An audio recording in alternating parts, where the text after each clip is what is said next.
गायत्री महामंत्र एक बार मेरे साथ दोहराओ।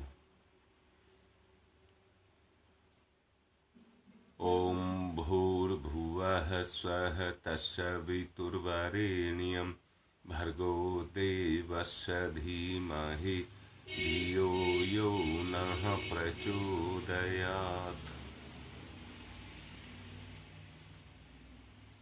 परम पूज्य गुरुदेव के विचार श्रृंखला में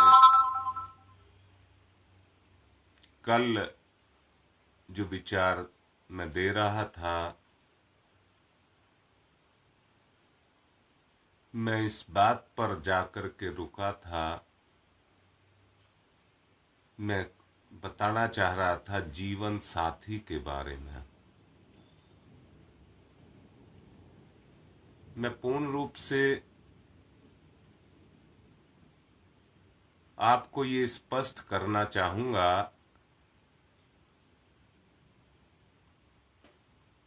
कि जीवन साथी के रूप में जिस तरह से संसार में कोई भी व्यक्ति बगैर साथी के इस जीवन रूपी मंजिल को पार करना आसान नहीं है। यहां मैं ये नहीं कह रहा कि बगैर साथी के संसार में पार नहीं हो सकता, परंतु बहुत मुश्किल पड़ता है।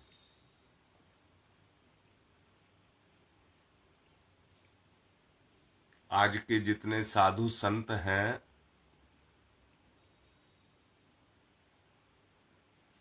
परम पूज्य गुरुदेव ने उनको अपनी जिम्मेदारियों से भगोड़ा नाम भी दिया है। परंतु साथी का साथ अगर मिल जाए, इस संसार में साथी का साथ अगर मिल जाए, तो जीवन की जितनी कठिनाइयां हैं वो बहुत आसान हो जाती हैं। साथी सहारा बनता है। जहां कहीं भी कोई दिक्कत आती है, वहां अपना सहारा दे देता है। इस बात को इस तरह से भी समझा जा सकता है, एक हाथ से अगर काम करने वाला काम करे तो वो कितना काम कर सकता है, परंतु दूसरा है ही नहीं, पोलियो मार गया, उस अवस्था में जिंदगी को तो जीना पड़ेगा। परंतु उस अवस्था में भी एक बात को देखा गया है कि वो एक हाथ एक पैर के व्यक्ति वो भी इतना काम कर जाते हैं कि वो दोनों हाथ दोनों पैर होने वालों से भी ज्यादा काम करके दिखा देते हैं। मैं यहां ये कहना चाहूंगा कि वो अपने उन हाथ पैरों के ना होने के कारण उनका सदुपयोग करते हैं, जितना है उतने का सदुपयोग करते हैं, इसलिए उस क्षेत्र में वो आगे बढ़ते हुए चले जाते हैं। परंतु सहारे के बाद जिंदगी बड़ी सहज हो जाती है। सहारे के साथ ही जिंदगी बहुत सहज हो जाती है, उसको बड़ी आसानी से जिया जा सकता है। अब आप सोच करके देखो, ये तो जीवन साथी की बात कह रहा हूं, दूसरी तरफ कह रहा हूं पारिवारिकता की बात। अगर सचमुच एक परिवार में भी सहयोग पैदा हो जाए तो उस परिवार की जिंदगी कितनी शानदार हो जाएगी। आप ये सोच करके देखिए, उस सहयोग के कारण सबके बीच में खुशियां ही खुशियां होंगी, सुख ही सुख होंगे।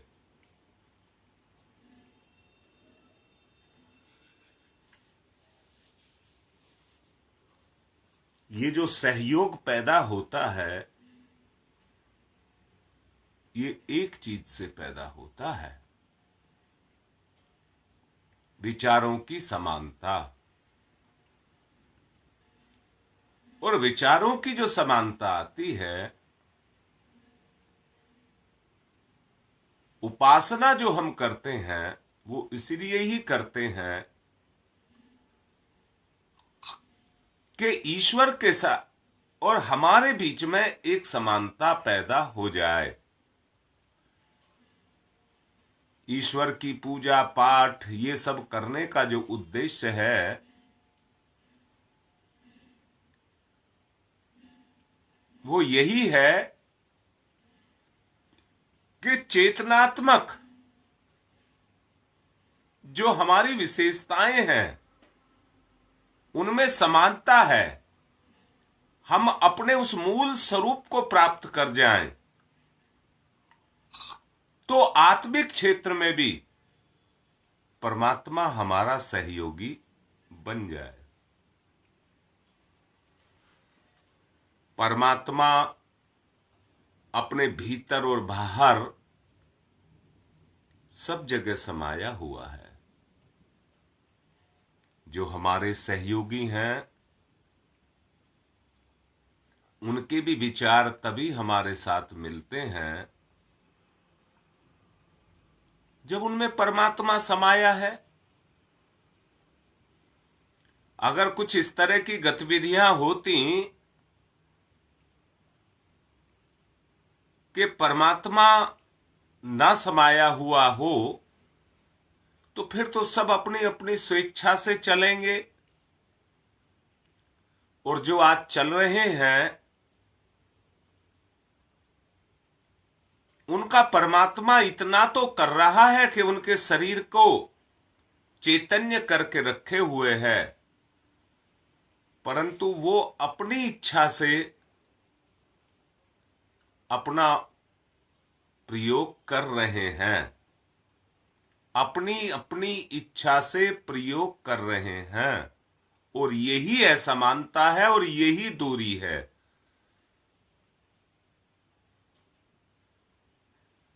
एक बात कहता हूं,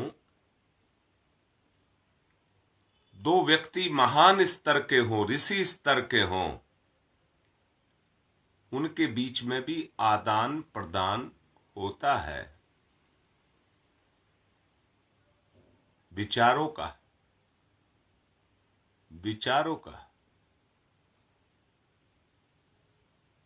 और विचारों के आदान प्रदान से दोनों एक दूसरे को विकसित करते हैं। परम पूज्य गुरुदेव ने ये कहा है, ये आदान प्रदान भी ऐसा है जैसे बैंक में जाकर के ब्याज लोन की किस्तें भरते हैं। लोन जो कर्ज ले लेते हैं उसकी किस्तें भरते हैं। ये आदान प्रदान वैसा ही काम करता है कि जैसे किस्तें चुकाने का काम है। यहां मैं फिर से कहूंगा, आदमी इस दुनिया में जो बंधा है वो कर्म से बंधा है, कर्म से। अब ये कर्म की किस्तें चुकाना है। जो आदान प्रदान हमारा एक दूसरे के बीच में है, अब यहां मैं फिर से कहूंगा, अगर हम अलग हैं, मैं अलग हूं, मेरा साथी अलग है, तो उनके बीच में दूरी जरूर है। या ये कहा जाए, एक पर्वत की दो चोटियां हैं और उन दोनों चोटियों पर दो साथी आमने सामने मुंह करके बैठे हुए हैं और बीच में बहुत गहरी खाई है। उस खाई के एक तरफ एक बैठा, दूसरी तरफ दूसरा बैठा है और एक दूसरे को आदान प्रदान कर रहे हैं। खाई मैंने इसलिए कहा है कि दूरी होने पर ही आदान प्रदान की क्रिया शुरू होती है। जो गहराई है, जो खड्डा है, उस आदान प्रदान से उसको भरते हैं। जब खड्डा भर जाता है, खाई भर जाती है, फिर गिरने का खतरा नहीं रहता है। एक दूसरे के साथ मिलन की प्रक्रिया आसान बन जाती है। सोचो, जब इस स्तर का व्यक्ति का लेन देन हो जाता है, जब यह आत्मिक स्तर पर होता है, तो यही लेन देन ईश्वर के साथ होने लग जाता है। और जब ये ईश्वर के साथ होने लग जाता है, तो इसी को उपासना कहते हैं। इसी को उपासना कहते हैं। जब ये उपासना दोनों के बीच में सक्रिय हो जाती है, क्रियाशील हो जाती है, आदान प्रदान के रूप में चलने लग जाती है, तो हमारे स्वभाव में असंख्य गुना सहयोग का भाव उस लेन देन के कारण पैदा हो जाता है और हमारी आत्मीयता असंख्य गुना बढ़ती हुई चली जाती है। आपने देखा हो, सशस्त्र पुलिस गारद के पहरे में रात्रि को भयानक जंगलों के बीच भी निर्भय होकर के रहा जा सकता है, क्योंकि तब ये विश्वास रहता है कि पुलिस गारद दुष्ट आक्रमणकारी की दाल गलने नहीं देगी। इसे इस प्रकार अनंत सामर्थ्य संपन्न परमेश्वर को जब हम हर घड़ी अपने साथ देखते हैं, अनुभव करते हैं, तो इस संसार में हमें ये विश्वास हो जाता है कि भगवान हर वक्त हम सबके साथ है। फिर दुनिया का किसी भी तरह का कोई भय हमें नहीं रह जाता है। सब तरह के भयों से हमारा छुटकारा हो जाता है। सोचो उस अवस्था को सोचो। वो भय ही आध्यात्मिक अशांति है। अंदर से सुनिए बात को, ये भय ही आध्यात्मिक अशांति है। व्यक्ति को हर वक्त कोई ना कोई दुख सताता रहता है। पता नहीं क्या होगा, पता नहीं क्या होगा, वो भय उसको सताता रहता है। और मैं फिर से कहता हूं, जब व्यक्ति अकेला होता है तो उसी को तनाव कहते हैं। उसी को तनाव कहते हैं, अकेले को। मैं किसी का नहीं, मेरा कोई नहीं, मेरा कोई साथ देने वाला नहीं है, तब व्यक्ति को इस तरह के भाव अपने अंदर पैदा होने शुरू होते हैं। मैंने अभी आपसे कहा, जब व्यक्ति को आत्मिक शांति अगर लेनी है, तो उसको उस आत्मिक शांति को लेने के लिए अपने जीवन में एक सहायक को, सहयोगी को बैठाना पड़ेगा। सच को ये देखिए,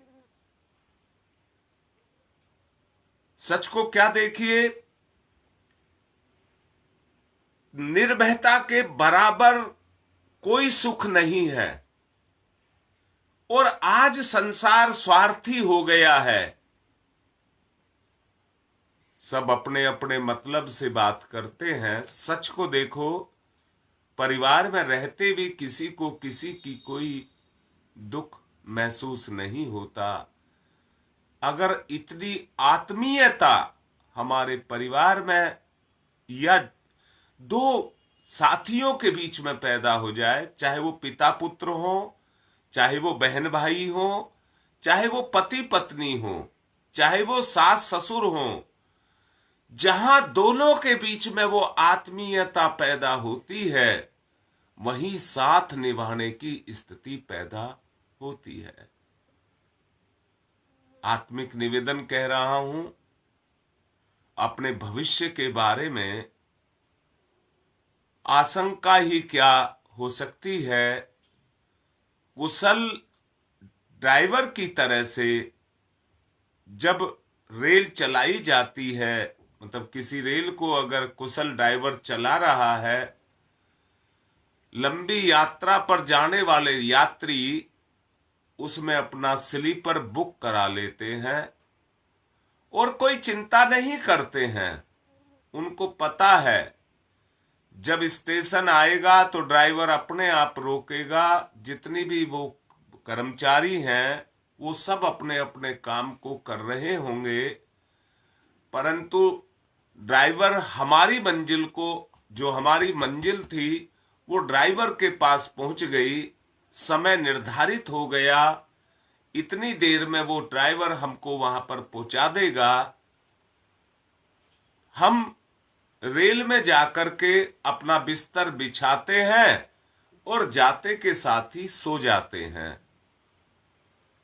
ड्राइवर अपने आप द्रुत गति से रेलगाड़ी को दौड़ाता रहता है और हमारी मंजिल पर हमें ले जाकर के पहुंचा देता है। ऐसे ही ड्राइवर की हमको आवश्यकता है, और वो ड्राइवर और कोई नहीं हो सकता, सिर्फ हमारा परमात्मा ही या हमारा गुरु ही हो सकता है। सच को देखिए, माता पिता के पुत्र, बच्चे, पत्नी जितने नजदीक रहते हैं, जिनके बीच में आत्मीयता होती है, दूसरे शब्दों में कहूंगा, माँ बाप बच्चे की मंजिल को बना करके रखते हैं, मेरा बच्चा ये बन जाए, मेरा बच्चा ये बन जाए, और वो बच्चा भी अगर माता पिता में उतना ही रस को लेता है तो बनाने वाले माता पिता हैं, और बच्चा सहज अपने उस प्रियतन के द्वारा वहां तक पहुंच जाएगा। परंतु सोच करके देखिए, अगर कोई किसी का नहीं है, माता पिता नहीं है, कोई करने वाला नहीं है, तो अंदर और बाहर संसार के भी और आत्मा के भी सब कार्य उसको अपने आप करने पड़ेंगे, और मंजिल उसकी कितनी कठिन हो जाएगी। अगर मंजिल को सहज करना चाहते हैं तो एक बात सुनिश्चित है कि हमको अपने जीवन में अपना साथी, सहयोगी निर्धारित करना ही पड़ेगा। जिसके जीवन का साथी निर्धारित हो जाता है, वो साथी ही उसका निर्धारण करके रखता है कि मुझे प्रगति के रूप में यहां तक इसको लेकर के जाना है। अपने आप को सौंप देना, जैसे उफनती हुई नाव में नाविक के हाथ में हम अपने आप को सौंप देते हैं, और मल्लाह उस नाव को चला करके इस पार से उस पार लेकर के जाता है। मैं ये कहता हूं, जिंदगी में कितनी ही मुसीबतें क्यों ना हो, जिंदगी में कितने ही कर्ज क्यों ना हो, जिंदगी में कितने ही दुख और पाप क्यों ना हो, ईश्वर का जब समर्पण होता है, ईश्वर के लिए जब समर्पित करते हैं, तो वो नैया को पार लगाते हैं। आज तक आप देखिए, जब तक आप एकांकी चल रहे थे तब तक आपकी क्या दशा थी, परंतु जब से परम पूज्य गुरुदेव के संरक्षण में आए हैं, कितना उनकी कृपा हमको मिली है, उनका सहयोग हमको मिला है, और आज हम कहां से कहां आकर के बैठ गए।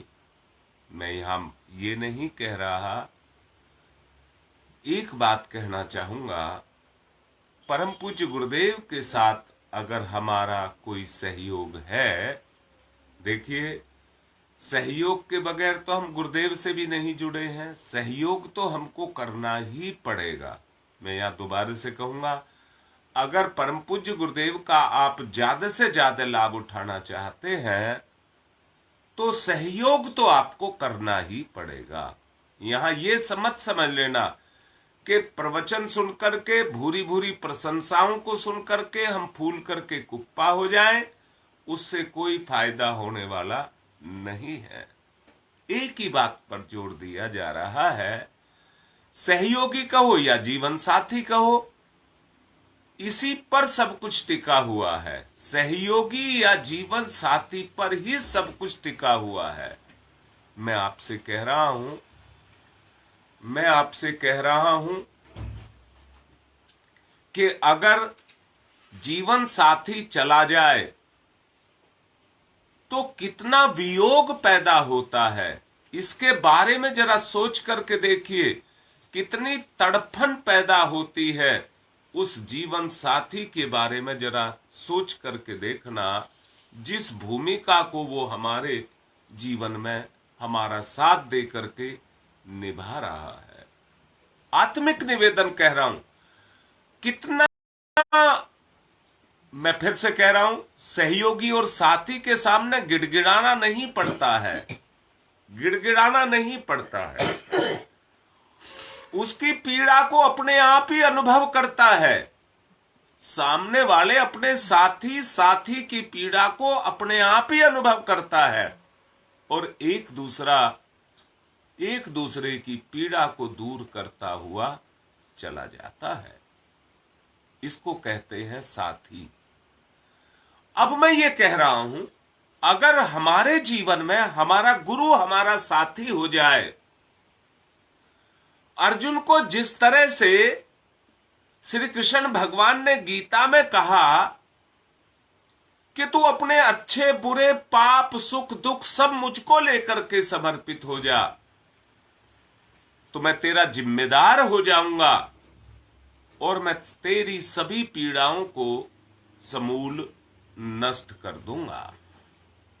इसलिए मैं एक बात को कह रहा हूं, जीवन साथी की बहुत बड़ी आवश्यकता है, उसका एक बहुत बड़ा सहारा है।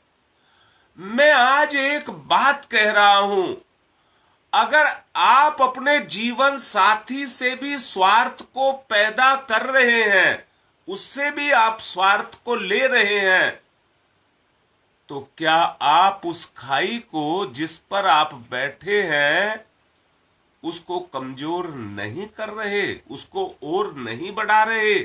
बीच की जो दूरी है उसको और बड़ा नहीं कर रहे हैं? अंदर से जरा सोच करके देखो, अंदर से सोच करके देखो। अगर सहारा छूट गया, टूट गया, तो क्या दुर्गति होगी? अगर सहारा छूट गया, टूट गया, तो कितनी दुर्गति होगी?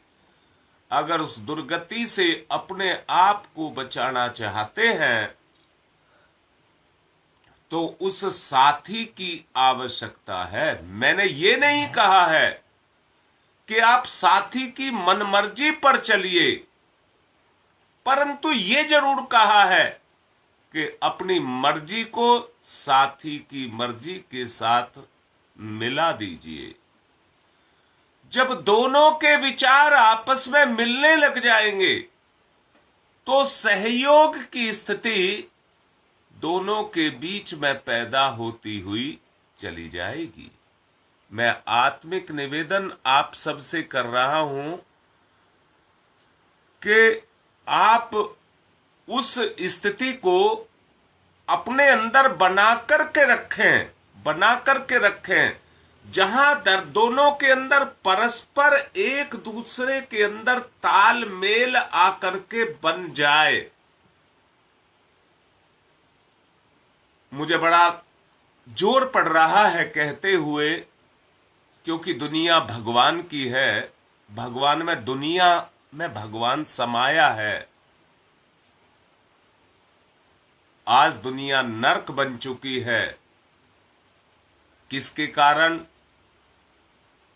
आपस के सहयोग के ना होने के कारण नरक में क्या होता है, बुरा व्यक्ति बुरे व्यक्ति का साथ देता है और बुराई की तरफ लेकर के जाता है, उससे नरक पैदा होता है।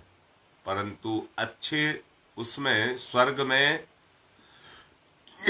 सब एक दूसरे के साथ अच्छाई में सहयोग करते हैं, बुराई में नहीं, अच्छाई में सहयोग करते हैं। दोबारा से बोल रहा हूं, बुराई में सहयोग के कारण नरक बनता है और अच्छाई में सहयोग के कारण स्वर्ग बनता है। आज की जो सांसारिक स्थिति है, अगर उसको आप सही से देखें तो आज नरक बन चुका है, और उसका कारण है अपनी मर्जी चला करके, अपनी मर्जी चला करके आज स्थिति ये पैदा हो चुकी है कि कोई किसी का नहीं है, कोई किसी का नहीं है। जो माता पिता अनभिज्ञता में मोह के वशीभूत होकर के आज जिन बच्चों को अपना समझ रहे हैं, वो भी सचमुच उनको अपना समय आने पर स्वार्थी होने के कारण, अपनी इच्छाओं को पैदा कर लेने के कारण एक दिन उनको धोखा देते हैं।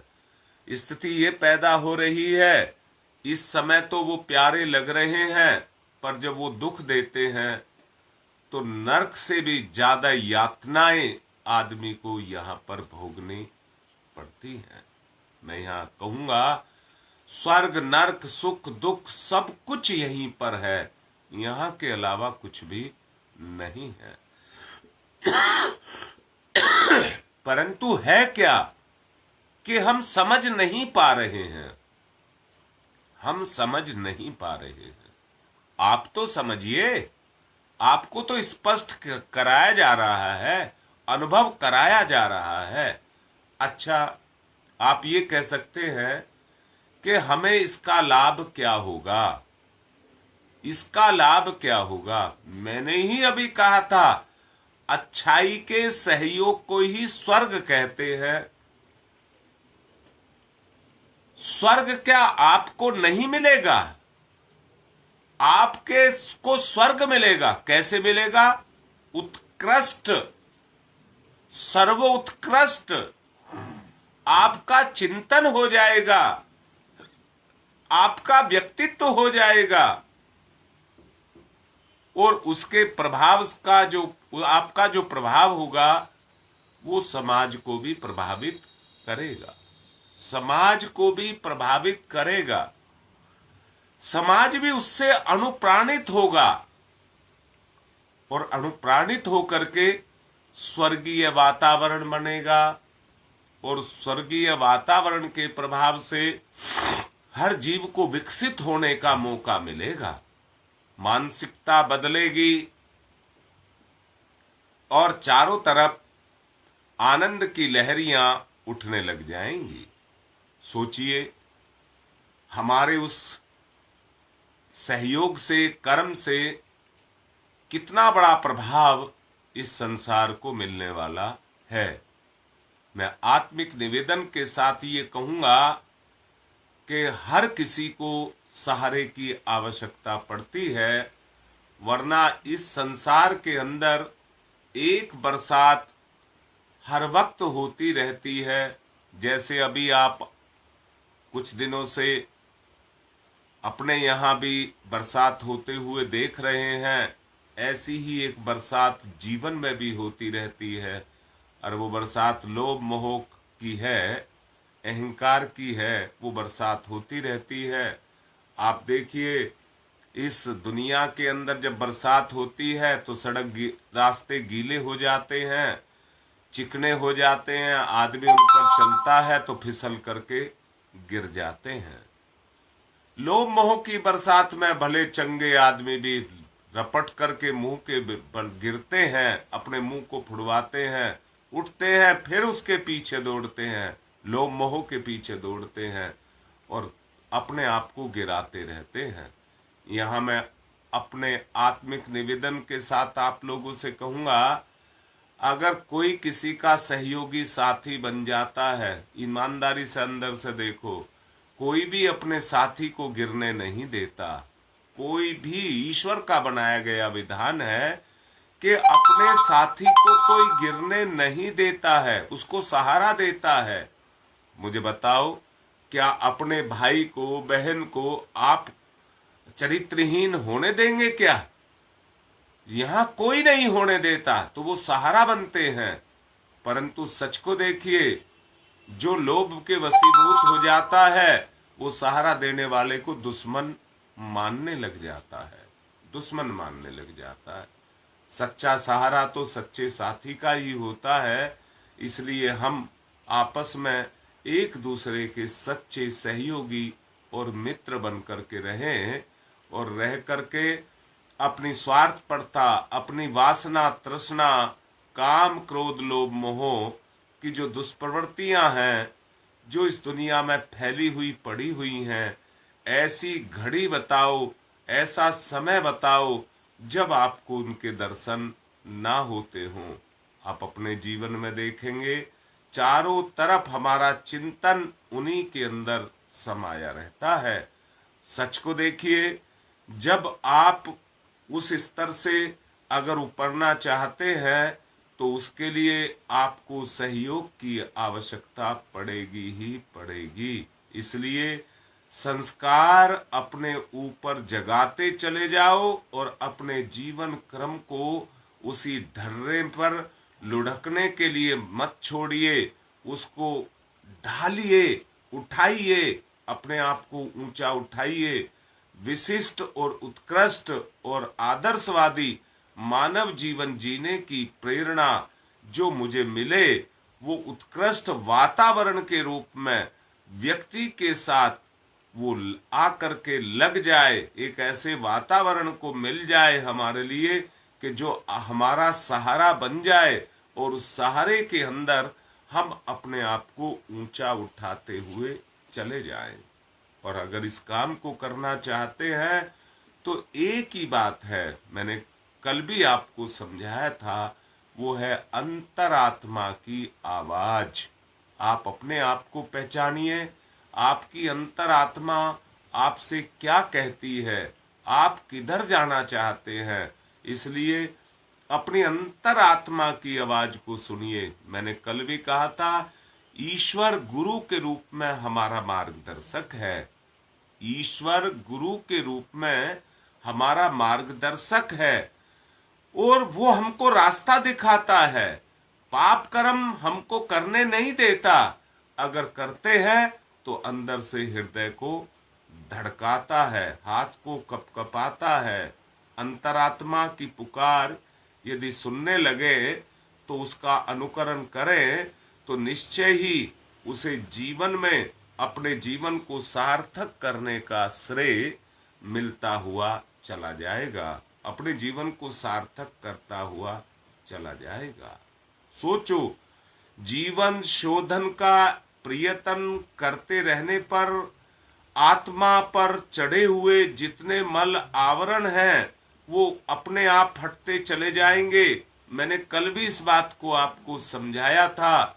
बताओ, इससे आसान और सरल और क्या रास्ता हो सकता है कि अपने आप को जो ठंडा करता चला जा रहा है, जो आवरण चढ़ गया है और हमको ठंडा करता हुआ चला जा रहा है, उस राख को नहीं हटाया तो भीतर ही भीतर हमारा अंगारा घुट करके दम को तोड़ देगा, दम तोड़ देगा। इसलिए मैं आत्मिक निवेदन कर रहा हूं, अपनी चाहे छोटी सी चिंगारी आप रह गए हैं, वहीं से आप पतन के रास्ते को छोड़ करके उत्थान के रास्ते पर चलना शुरू कर दें। मैं पूछ रहा हूं, क्या भट्टी को चिंगारी नहीं बनाया जा सकता? क्या चिंगारी को फिर से भट्टी नहीं बनाया जा सकता? अगर इस समय हमारा स्तर चिंगारी का रह गया है, आप अंदर से अपने आप को देखिए। लाचारी, मजबूरी उसी का नाम है कि जहां सहयोग नहीं मिलता है, सहयोग नहीं मिलता है। अब मैं पूछ रहा हूं, क्या हमारा ईश्वर, हमारा गुरु हमारा साथ देने के लिए तैयार नहीं है? या हमारा माता पिता, हमारा बंधु क्या हमारा साथ देने के लिए तैयार नहीं है? अगर नहीं है तो उसके पीछे एक ही चीज है, एक ही चीज है कि हम अब उस सहयोग की भावना से कहीं बिखरे हुए हैं, उस सहयोग की भावना से कहीं बिखरे हुए हैं। टूटे हुए होने के कारण हम चिंगारी के रूप में बनते हुए चले जा रहे हैं। बड़े ही अपनेपन के साथ कहता हूं, जितने भी लक्ष्य लेकर के चलता हूं, जो भी उद्देश्य बनाए हैं, हम कहते हैं, मैंने कहा था आप लोगों को कि कबीर निपट निरक्षर थे, निपट निरक्षर थे। सूर तुलसी के बारे में भी आप उनकी जो प्रारंभ का जीवन है, अगर उनके जीवन को आप देखेंगे, सूर और तुलसी का कह रहा हूं, तो वो भी कामुक और कामांध थे। सूरदास जी जन्म से अंधे नहीं थे और तुलसीदास जी जन्म से संत नहीं थे। अपनी पत्नी के भोग के चक्कर में, वासना के चक्कर में दोनों फंसे हुए थे। सूरदास ने अपनी आंख फोड़ ली, तुलसीदास ने वैराग्य को, उन्होंने अस्थि चरम में देहिए तामे ऐसी प्रीत, जो पत्नी ने ये बाण मारा तो वो घर को छोड़ के चले गए। फिर पत्नी को सहयोगी नहीं बनाया, किसको सहयोगी बनाया? भगवान को सहयोगी बनाया। और भगवान को सहयोगी बना करके देखिए जीवन में कितने ऊंचे उठते चले गए। मैंने ही कहा था कि आज उन पर पीएचडियां हो रही हैं, जबकि वो निरक्षर थे और ऐसा लिख करके चले गए, उनके कर्म पर खोजे हो रही हैं, खोजे हो रही हैं।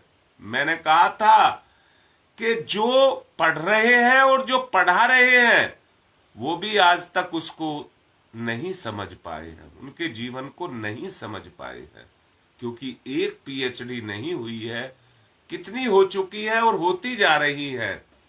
तो वो भी पूर्णतया उनके जो शारीरिक जीवन था या आत्मिक जीवन था उसको नहीं पहचान पाए हैं। मैं आपसे एक बात कह रहा हूं, आज जो हमारे संगठन की अवस्था है, अगर उसमें सहयोग को जुटाया जाए, जैसे आज हर किसी के सामने एक समस्या खड़ी है, दो समस्या कहूंगा, दो, एक समस्या खड़ी है स्वास्थ्य की और दूसरी समस्या खड़ी है आंतरिक कलह की। स्वास्थ्य की समस्या इसलिए है प्राकृतिक जीवन हमने छोड़ दिया, और कलह की समस्या इसलिए खड़ी है कि हमारे विचारों का मेल नहीं खाता। और दोनों समस्याओं को हल करने के लिए योजनाएं चलाई हुई हैं। कितना रोज बोलता हूं विचारों को मिलाने के लिए। चंद्र प्रकाश गुप्ता जी को खड़ा किया है स्वास्थ्य का संतुलन बनाने के लिए। अब तो हम निरक्षर हैं, हम कुछ नहीं जानते। सहयोग अगर हमारे बीच में पैदा हो जाए, हम करेंगे, हम करेंगे, ये सहयोग अगर हमारे बीच में पैदा हो जाए तो सच को देखो कहां मुश्किल है, कहां मुश्किल है। आप ये देखेंगे फिर कहीं भी कोई मुश्किल नाम की कोई चीज नहीं है, संभव नाम की कोई चीज नहीं है। असंभव तभी तक है जब तक हमारे बीच में सहयोग नहीं है।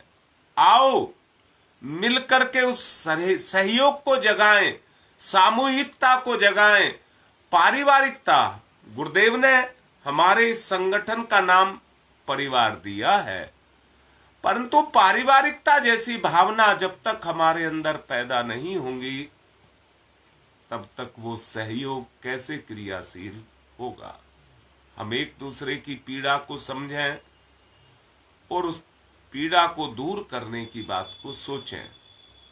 तो ये सामूहिकता पैदा हो सकती है, वरना अपने अपने रास्ते चलने पर, मतलबी हो रहने पर कोई फायदा होने वाला नहीं है।